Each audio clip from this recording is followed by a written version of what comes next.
de valeurs. J'ai la joie ce matin de partager avec vous un parcours de vie riche et inspirant. Et notre invitée ce matin est Anastasie Anatole. Anastasie, bonjour. Comment vas-tu? Ah ben ça va. Voilà. Et je te vois bien. Est-ce que ce matin, tu pourrais me faire un beau sourire? Parce que tu as une très jolie veste. Fais-moi un beau sourire ce matin. Merci.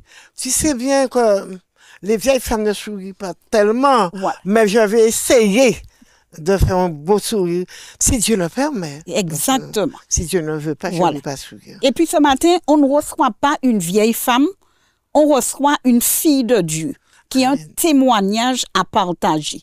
Amen. Anastasie, comment tu te rappelles de ton enfance, de tes parents, de tes frères et sœurs? Moi, je sais que j'ai eu de bons parents. Oui. Un peu sévère, c'était le faux à cette époque, mais j'avais de bons parents. Un papa qui s'est sacrifié. Mais on dit sacrifié pour nous. Et nous avons remarqué ça. Chaque fois que je dis ça, je suis émue. Papa et moi, j'étais toujours, je ne sais pas, son bâton. J'étais toujours avec lui. Quelle que soit l'heure où il se levait, j'étais avec mon papa. D'accord.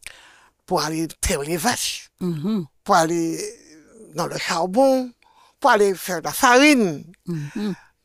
Oui. Et quand je revenais, et puis ce que j'aimais beaucoup avec papa, c'est qu'il nous disait, quand tu viens prendre la grande timbale, mets un petit peu de sucre, un petit peu d'amande, un petit bout de geste de citron, puis viens. Et puis, le lait tombait dans sa... Tout chaud, j'imagine. Mon Dieu, il prenait déjà sa part, et puis le reste, c'était pour moi. Ah, je me régalais, c'était bon, c'était bon. Et maman? Maman à la maison, il s'occupe des petits. Et puis moi, je suis avec mon papa. Je fais mes affaires. Après, j'amène le lait à la maison pour préparer le repas pour partir à l'école. Voilà. Anastasie, est-ce que tu te rappelles des valeurs que papa et maman vous ont inculquées et qui jusqu'à présent t'accompagnent? Maman nous disait chaque jour, élevez-vous, ne vous abaissez pas. Choisissez vos amis parce que je n'aime pas la bêtise. Et puis papa, je me rappelle, quand on avait 2 ans, on commençait à parler, il mettait tout ce qu'il pouvait parler à ses pieds, puis à genoux à ses pieds, et puis nous apprenait à prier. On balbutiait, on disait ce qu'on pouvait, mais il faut te mettre là pour prier. Le matin comme le soir. Alors, il fallait se lever tôt puisqu'il partait faire ses affaires.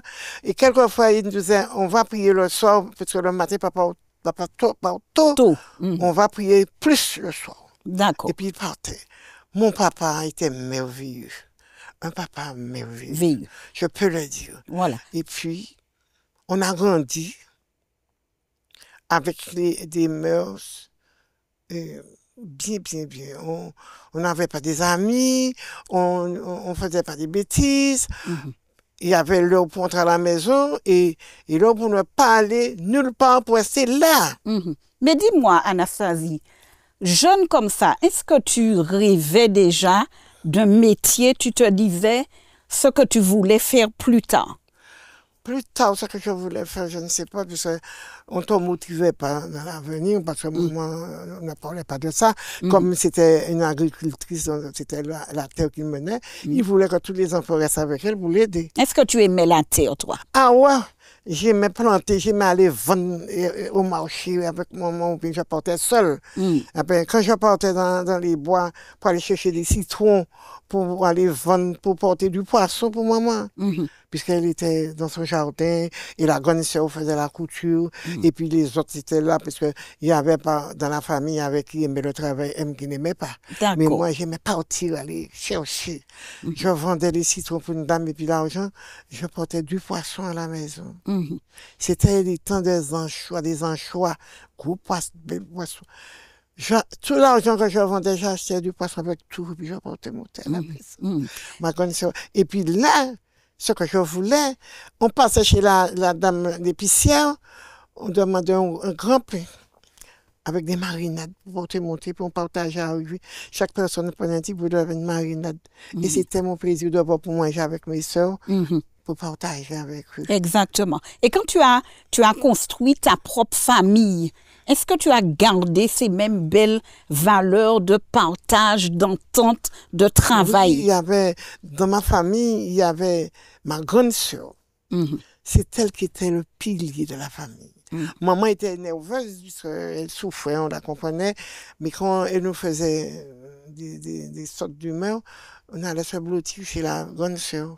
Et quand tu as eu ta propre famille, tes propres enfants, comment tu les as accompagnés? Ah, cette vie a été un peu difficile, parce que quand j'ai fait des fautes dans ma vie. Oui. À 20 ans, j'ai eu un enfant sans être marié, et un autre après.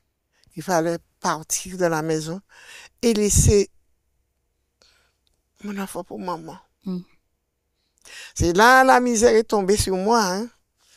J'ai souffert, j'ai pleuré. Mais quand même, comme on ne nous avait pas appris à aimer Jésus, comme on aime, c'était Marie. Alors j'allais sans cesse à l'église, parler pour Marie, tenir les pieds de Marie. Elle n'avait jamais eu de succès, mais c'était pas ça. Voilà. Mais Anastasie, dis-moi, tu m'as parlé de ton papa, ton père naturel. Tu en parles avec beaucoup d'amour, beaucoup de joie. Quand est-ce que tu rencontres cet autre papa? Tu viens de me parler de Jésus. Parle-moi de cette autre belle rencontre que tu as faite. Ah, avec Jésus, la rencontre était formidable. C'était dans la souffrance que j'ai rencontré mon sauveur, mais il m'a aidé. Je ne me suis pas sentie seule et on m'a appris à faire confiance entièrement à Jésus, car c'est lui qui donne la force. Quand j'ai connu ça, j'ai dit... En quelle année tu as connu Jésus et comment tu l'as connu? J'ai connu Jésus et connu vraiment mon sauveur Oui. en 78. Oui. 78, au début de 76 par là, dans une souffrance atroce où j'ai voulu mettre fin à ma vie. Voilà. Et tu as rencontré ce papa. Aïe. Et puis la sœur qui voulait me mettre sur ce piédestal-là, c'était une adventiste. Et moi, auparavant, je ne supportais pas les adventistes. On battait l'adventiste. Quand il y a eu autres toujours là, quand ils disent, tout quartier baillé, puis il n'y a pas qu'à faire. Ça peut être dire ça. Et puis, ce jour-là, la sœur Villette, elle est morte, la sœur. Elle me dit, aujourd'hui, comment tu te sens? Je venais de sortir à l'hôpital. Malheureuse. Elle vient me dire, mais qu'est-ce que tu as? Tu es malade? J'ai dit, oui, je reviens de l'hôpital. Et puis, je lui raconte ce qui m'est arrivé. J'ai pris des comprimés, ceci et cela. Elle est restée, la pauvre, à genoux à mes pieds, de midi à 7 heures du soir.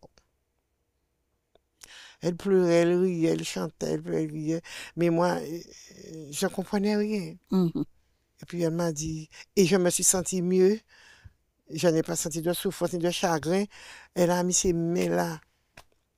Et puis elle me faisait à chaque fois, Dieu est fort, Dieu est grand. Ne t'inquiète pas. Un jour, tu vas voir qu'est-ce que c'est que Jésus. Et tu l'as bien vu un jour. Ah ouais. Mais parle-moi de ce jour, justement. Ah, ben ce jour-là, j'étais réticente pour aller à l'église. Je ne trouvais pas mes chaussures, je ne trouvais pas ma robe, je ne trouvais rien du tout. Puisque tu es prise, puisqu'il y a Satan qui est derrière. Et puis, elle m'a dit, je t'attends là. Je ne partirai pas sans toi. J'ai dit, tu vas attendre, hein? Je trouve rien. Enfin, elle a prié, je ne sais pas, puisque tu ne comprenais pas les avantages, puisque tu ne pries pas comme ça. Voilà. Elle m'a dit, tu vas trouver tout à l'heure. Je trouve les chaussures, je trouve le soutien, je trouve la robe, je suis habillée. Puis, elle m'a dit, maintenant, on va partir. Elle m'a dit, il faut attendre un petit moment, parce que, il faut attendre. Je ne sais pas pourquoi, mais il faut attendre. Et puis, maintenant, on part. Je suis montée avec elle. Je suis sortie de Dilo pour monter à Carolis. Avec elle, elle me donne la main. Elle ne voulait pas me laisser marcher pour que je ne ressors pas. Elle me donne la main, on monte. Et puis, quand elle est arrivée, j'entends, avant d'entrer à l'église, une belle chanson, des chansons, mais des choses formidables. Et puis, la voix des gens qui chantaient, et moi j'aime beaucoup la chanson, j'ai dit, mais fiche que ces gens-là chantent bien, la chanson est belle, hein. Mais tu vois ça, de plus en plus, tu vas voir ça, tu vois, demain ça sera plus belle, après demain ça sera... Je suis rentrée, elle m'a mis devant. Et puis, la chanson, et puis après, j'ai vu le prédicateur, il a commencé à parler. J'étais suspendue à ses yeux comme ça, entendre ce qu'il disait.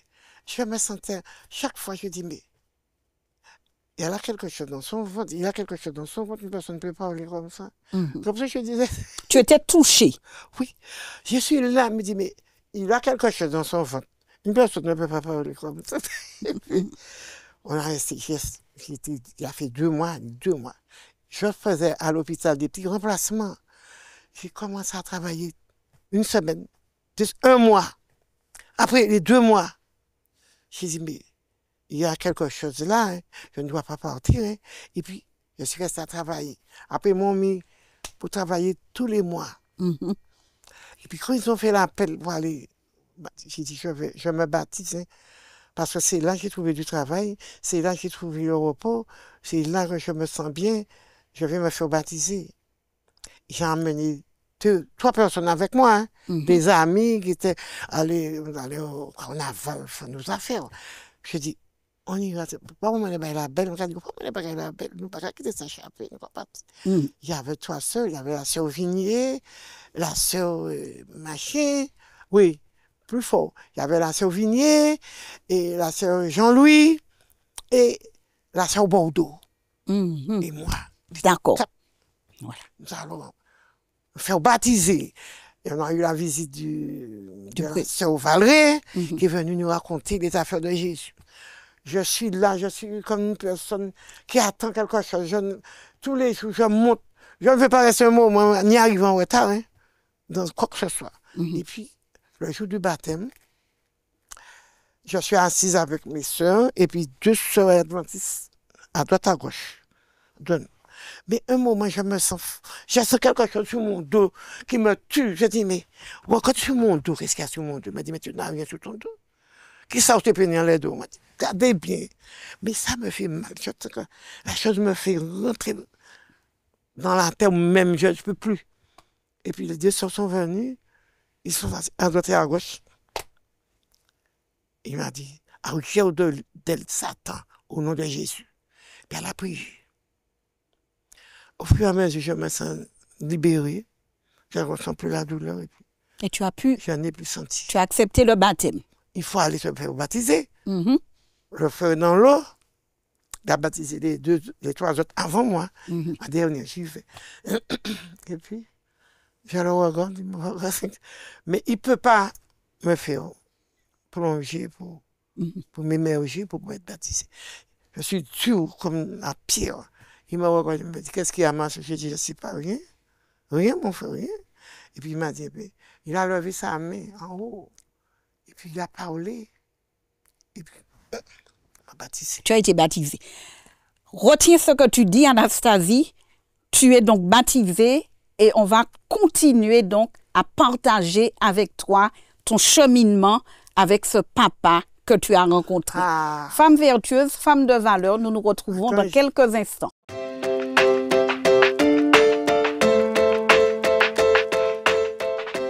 Femme vertueuse, femme de valeur. Anastasie, tu nous relatais donc avec beaucoup de vigueur la belle rencontre que tu as faite et le baptême que tu as reçu. Est-ce que tu pourrais partager avec nous d'autres témoignages, d'autres belles expériences que tu as vécues avec ce sauveur que tu as rencontré? Bon, ça c'est quelque chose quand j'étais embauchée à l'hôpital et que je suis arrivée, j'étais à l'hôpital, je demandais, ce soir-là, je vais vous dire, et le père des enfants avait porté le chèque qu'il donnait pour les enfants. Okay. Il y avait 1500 francs. Alors j'ai dit, Seigneur, je ne dormais pas parce que il y avait beaucoup de problèmes. Je mets ma main sur le chèque et dis, Seigneur, avec 1500 francs qu'il me donne par mois, quand j'ai fait 750 francs de courses avec les 6 enfants à la maison, avant la semaine, il ne reste presque rien. Ouais. Mais si tu me donnais, papa, dans le travail où je fais là à l'hôpital, 10 jours seulement, ça m'aurait suffi pour pouvoir soigner mes enfants, leur donner du pain. Et puis j'ai dit, Seigneur, si c'est ta volonté, je suis là. Mais tu sais bien, avec ça, il n'y a pas assez. D'accord. Alors, et puis, je faisais le matin, 2 jours après, je suis en train de laver mon nez, les enfants sont en classe. Le téléphone sonne, je cours. Madame Anatole, vous descendez tout de suite à l'asile. Vous devriez remplacer Madame Intel. Marquez ça sur votre main, puisque vous n'avez pas marqué bien sur votre main le nom de la personne. Vous montez au 2e étage, il y a la sœur. Vous allez lui dire, vous êtes venu remplacer telle personne, telle personne. Au même moment, je laisse tout. Je laisse 2 mots pour ma petite fille. Je lui dis, tu vas achever la nourriture. Maman est partie au travail. Alors, le bon Dieu a fait. J'ai trouvé une voiture à Dillon, une autre tout de suite, à Fort de Force pour monter à l'asile. Comme ça s'est fait comme si une éclair, tu arrives comme ça. Et puis je vois la soeur qui vient, je dis, tu sais, je suis venu remplacer telle dame. Il m'a dit, il faut faire vite, hein, parce qu'il est déjà l'heure du petit déjeuner, il faut faire vite. Je ne sais pas, Dieu, avec tous ces anges, moi, j'ai porté ci, j'ai porté ça. Les aides-soignantes m'ont aidé. Avant 10 heures, les gens étaient à table, ils mangeaient. Pendant ce temps, je faisais cette affaire à la cuisine.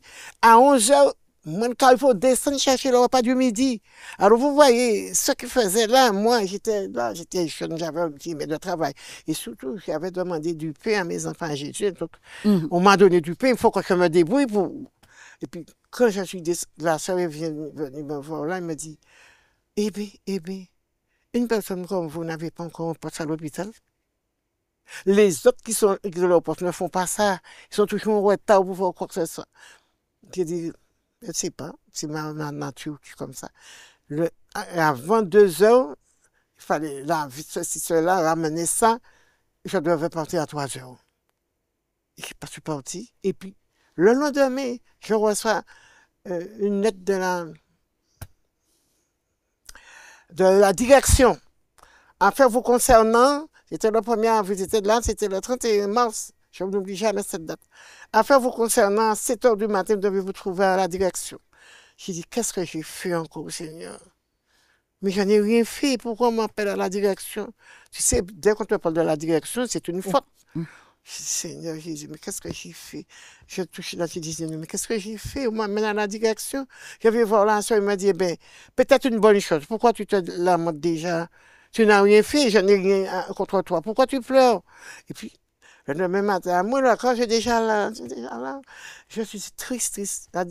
La secrétaire m'a dit, Madame Anatole, qu'est-ce qu'il y a? Je dis, je ne sais pas ce que je viens de recevoir. Et puis elle rit. Je dis, je suis dans les pleurs. Et puis la dame rit. Et puis elle me dit, Madame Anatole, vous savez, avant de pleurer, il faut attendre la réponse. On vous propose un poste tout près là, et puis vous pleurez. Mais je ne savais pas, je n'avais pas marqué un poste sur la lettre. Et puis là, j'étais. La mauvaise surprise pour arriver, les gens ne m'attendaient pas. Les gens qui travaillaient là. Là, ils ne m'ont pas dit bonjour, ils ne m'ont pas répondu. J'ai dit, tant pis, Jésus est avec moi. Il n'y avait pas longtemps quand je me suis fait baptiser. Donc Jésus était à côté de moi. Le Saint-Esprit me guidait. J'étais forte. Je m'en fous des gens. Et puis, je ne sais pas ce qu'ils ont fait. Ils ont été chez les soeurs aussi. Je ne savais rien du tout. Moi, je suis avec Jésus. Ce qu'on fait les gens ne m'intéressent pas. Je les voyais parler ensemble. Ce n'est pas mon problème. Et puis un matin, on m'a dit, il faut descendre à la direction. La surveillante m'appelle, Madame Anatole, vous êtes convoquée à la direction avec le directeur. J'ai dit, encore une autre chose.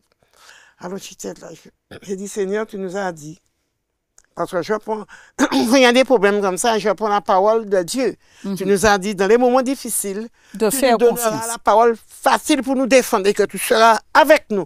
Donc j'ai confiance en toi. Je suis parti.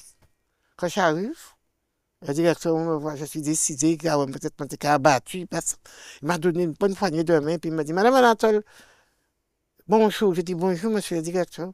Vous savez, vous êtes venu ici, mais c'est le moment d'ouvrir les dossiers, examiner le dossier. Ça dépend, vous serez stagiairisé ou titularisé, ça dépend. J'ai dit, monsieur le directeur, vous m'oubliez, moi, j'étais la gardienne de vos 4 enfants. Vous avez oublié ça? Il y avait un petit maladif, c'est moi qui l'ai guéri, et qui repassait vos chemises. Il m'a dit, c'était vous. J'ai dit, oui, c'était moi. Elle m'a dit, vous ne serez pas stagiairisé. mais titularisé. Dans 2 semaines, c'est ça. On va nommer les gens. J'ai dit, je le serai avec la grâce de Dieu. Et est-ce que cette expérience t'a vraiment permis d'asseoir ta confiance et ta foi en Dieu? Aïe, aïe, aïe. Mais je me levais, quelle que soit la chose, Jésus, tu es le maître. Jésus, tu feras. C'était ça. Je ne m'intéressais pas des gens. Quand je me levais le matin, si je faisais ce que je faisais, j'ai dit, si tu le veux, parce que je sais que je serai là, je suis certain de n'arriver pas en retard, même s'il n'y avait pas de bus, je prenais la route à pied, j'arrivais à l'heure. Anastasie, est-ce que tu as ce matin une autre expérience à partager avec nous, où tu as vraiment vu la main de Dieu? Est-ce que tu te rappelles d'une autre expérience que tu pourrais nous partager ce matin? C'était pour la maladie de ma fille. Ma fille tombait malade, je ne sais pas comment. Les gens me disaient, elle va mourir. Elle va mourir, hein? J'ai dit non. Ma fille ne va pas mourir. Parce que Jésus sait. Si ma fille meurt, je ne suis plus personne. Il ne le fera pas. Parce que Jésus m'aime trop. Et il ne veut pas me perdre. Donc, Marie ne va pas mourir. C'est là, j'ai vu la force de Dieu, la puissance de Dieu. Et les gens ont regardé ça quand ils m'ont vu que ma fille a passé le stade de la mort à la vie. Ils m'ont dit, vous, femme, t'as là, il faut que nous fassions attention. C'est ce qu'ils m'ont dit, il faut que nous fassions attention. J'ai dit, fais-moi attention dans quel but. Parce que je marche avec Jésus. Hein. Je ne sais pas avec quel but. Parce que vous avez été là-haut chez le Créboiseur, moi je n'irai pas là. Je marche avec Jésus. Et puis la dame me dit, il dit, oui, oui, et c'est madame Mantel qui t'a mené nous. Elle fait ceci, cela. Et il m'a dit, madame Mantel pas évangéliste. Hein. Et quand il fait qu'un bois, quand il ici, voilà. Mais tu avais rencontré ton Dieu, c'était le plus important. Anastasie, aujourd'hui, quel est ton plus grand désir aujourd'hui? Voir Jésus. Je disais ça à ma soeur. Je veux voir Jésus. Tous les temps, j'ai dit, mais Jésus, on parle de toi. Tu me fais du bien. Les apôtres t'ont vu. Et pourquoi pas nous? Tu ne veux plus me faire te voir? Parce que j'ai envie de voir mon Jésus. Ah, mon désir le plus cher, c'est de voir Jésus.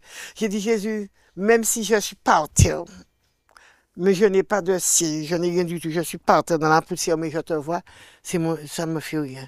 Même si je suis dans la poussière, mais je te vois. OK. Et quel message, ce matin, tu aurais pour encourager une femme, une maman qui passe par des moments difficiles? Ah, je dis, ma soeur, les moments difficiles sont durs.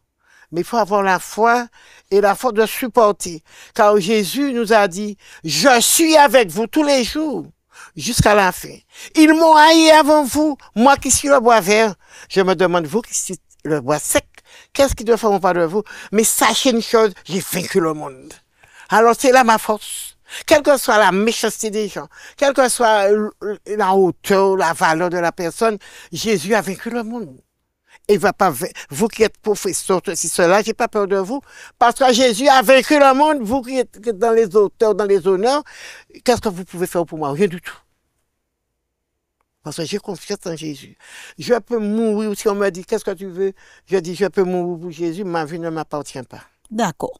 Tu es venu ce matin avec une feuille. Oui. Il y a dessus un chant que tu aimerais partager avec nous. Je te laisse la possibilité de partager 2 strophes avec nous. Oui. Et puis ce que vous voulez faire, je le ferai avec vous. D'accord. Mes enfants, tout mon être te désire, aussi en cité des cieux. Nuit et jour, mon cœur soupire après tes célestes lieux. C'est quelque chose là qui m'en tient. Continue. Sans connaître de la tombe, la demeure au noir de séjour, vers toi comme la colombe, j'aimerais m'enfuir un jour. Vois ton église soupire, te dit Viens, Seigneur Jésus, et mon cœur aima redire, oui, reviens.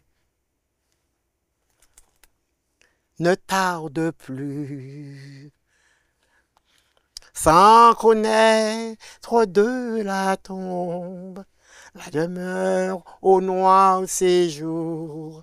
Vers toi cours, me la colombe. J'aimerais m'enfuir un jour. Amen. Amen. Viens, ne tarde plus. Elle exprimait son amour pour son sauveur à sa manière, avec beaucoup d'émotion. Nous avons eu vraiment beaucoup de plaisir à partager le témoignage d'une aînée ce matin, Anastasie. Merci Anastasie pour ce beau témoignage. Merci de l'avoir partagé à ta manière avec nous. Femme vertueuse, femme de valeur, à bientôt. Merci. Que Dieu vous bénisse.